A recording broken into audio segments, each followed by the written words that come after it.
Direct speech and indirect speech examples.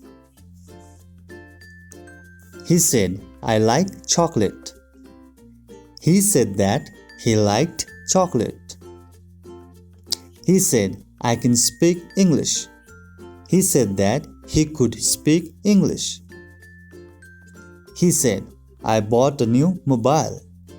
He said that he bought a new mobile. They said, we play football.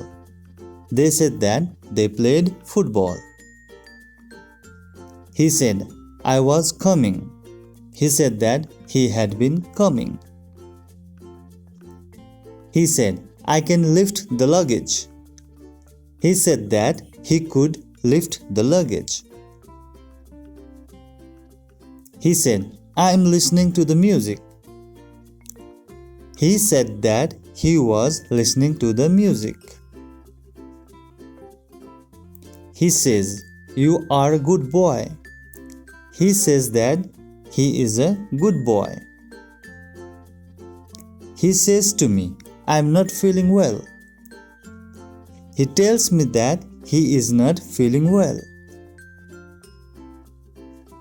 He said, I will call you later. He said that he would call me later. He says, I'm fine.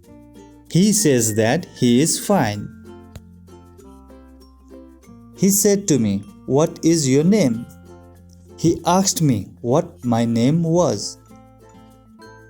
He said to me, where are you going? He asked me where I was going. Thank you very much for watching my videos, and please don't forget to subscribe my channel. Thank you very much and have a wonderful day.